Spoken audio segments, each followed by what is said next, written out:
Hello दोस्तों, आज हम डिस्कस करेंगे कि किडनी के कैंसर को कैसे डायग्नोज करते हैं।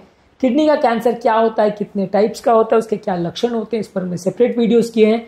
आज हम बात करेंगे किडनी कैंसर के क्या डायग्नोस्टिक टूल्स यूज करते हैं उसको पता करने के लिए।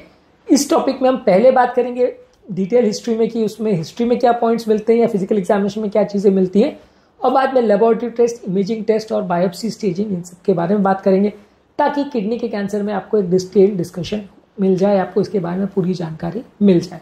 टॉपिक बहुत ही इंपॉर्टेंट है। जिनको यूरिन रिलेटेड कोई भी सिम्टम्स है और किडनी कैंसर का डाउट है उनके लिए इसको जानना और समझना और इसकी जांचें और मोडालिटीज़ को समझना आवश्यक है। टॉपिक पर जाने से पहले जो लोग हमारे चैनल पर नए हैं उन्हें रिक्वेस्ट करूँगा कि चैनल को सब्सक्राइब करें, वीडियोज़ को लाइक करें, शेयर करें, फॉलो करें, कमेंट करें, पूरा देखें। टॉपिक बहुत ही इंपॉर्टेंट और यूजफुल है, इसलिए अंत तक देखिएगा। हर एक मोडालिटी की अपनी इंपॉर्टेंस है, इसलिए स्किप करके मत देखिएगा। चलिए शुरू करते हैं पॉइंट वीडियो।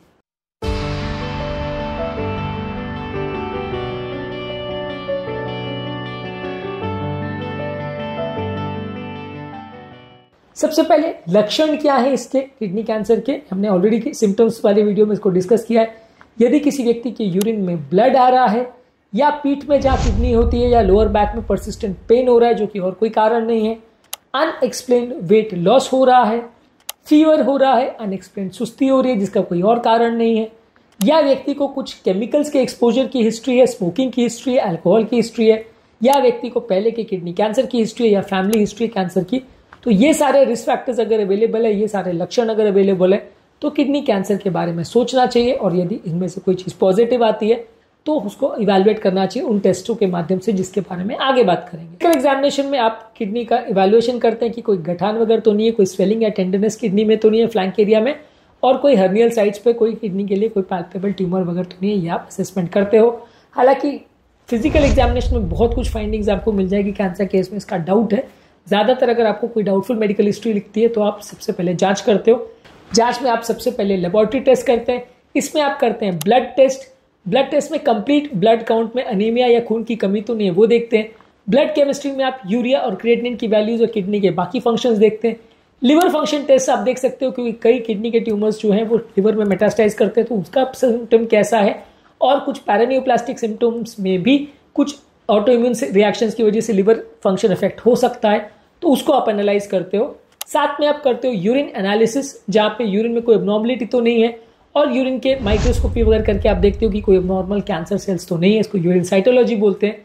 यदि कैंसर सेल्स मिलते हैं तो आप उसको फर्दर कंफर्म कर सकते हो, और उसकी साइटोलॉजी में आप अगर कोई खराब तरह के सेल्स मिलते हैं तो आप उसको ग्रेडिंग में भी यूज कर सकते हैं कि कितना अग्रेसिव ट्यूमर है, ये जानने और समझने के लिए। अब बात करेंगे इमेजिंग टेस्ट के लिए।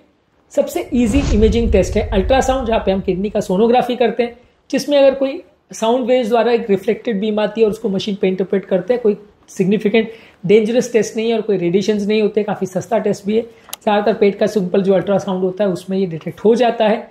इससे आप किडनी की इमेजिंग करते हैं, और अगर कोई ट्यूमर जैसा डाउट होता है तो फिर आप फर्दर कन्फर्मेशन के लिए सीटी स्कैन करते हैं जिसमें ट्यूमर है या नहीं और उसका कितना स्प्रेड हुआ है, ये सारी चीज़ें देखते हैं। आसपास के लिम्फ नोड्स वगैरह में स्प्रेड तो नहीं हुआ है, पूरे शरीर में स्प्रेड तो नहीं हुआ है। इसके अलावा आप एमआरआई एब्डोमेन भी कर सकते हो अगर सीटी में ऐसा कुछ डाउटफुल है कि सराउंडिंग स्ट्रक्चर्स में कितना स्प्रेड हुआ है, जहाँ पे सीटी में सॉफ्ट टिश्यू कैसा दिख रहा है वो क्लियर पता नहीं चल रहा है, या कुछ ऐसा प्रॉब्लम है जहाँ पे आप सीटी में कॉन्ट्रास्ट नहीं दे सकते हो तो वहाँ आप एमआरआई करते हो। इसके अलावा आप करते हो इंट्रावीनस पाइलोग्राम, जहाँ पे कॉन्ट्रास्ट इंजेक्ट करते हो वेन में, और एक एक्सरे द्वारा आप असेस करते हो कि किडनी में कोई गठान या ट्यूमर तो नहीं है। हालांकि सीटी और एमआरआई इससे ज़्यादा बेटर है, आजकल ये ज़्यादा नहीं किया जाता पर पहले ज़माने में इसको करते थे। इसके अलावा आप चेस्ट एक्सरे या छाती का एक्सरे करते हो देखने के लिए कि कैंसर लंग्स में स्प्रेड तो नहीं हुआ है, और बोन स्कैन्स करते हो ये देखने के लिए कैंसर हड्डियों में स्प्रेड तो नहीं हुआ है। इसके अलावा अगर कैंसर डायग्नोस होता है तो अल्ट्रासाउंड गाइडेड या सीटी गाइडेड आप एक एफएनएसी करते हो जिसमें किडनी सेल्स का कुछ सैंपल निकालते हैं, उसके एनालिसिस करते हैं, या आप एक कोर नीडल बायोप्सी करते हैं जिसमें किडनी सेल्स का एक बड़ा टुकड़ा एक बड़ी नीडल द्वारा निकालते हैं और माइक्रोस्कोप द्वारा एनालाइज करते हैं कैसा ट्यूमर है, कैसा कैंसर है, कितना स्प्रेड है, क्या उससे आगे एक्सपेक्ट किया जा सकता है, ये सारी चीज़ें इसमें पता चलती हैं। अब आते हैं किडनी ट्यूमर के स्टेजिंग और ग्रेडिंग के बारे में। स्टेजिंग और ग्रेडिंग के बारे में ऑलरेडी हमने सेपरेट वीडियोस किए। स्टेजिंग में TNM सिस्टम यूज करते हैं जो कि अमेरिकन सोसाइटी द्वारा दिया गया है। स्टेजिंग का मतलब है कि किस स्टेज का कैंसर है, यानी किस लेवल पे आपने उसको डिटेक्ट किया।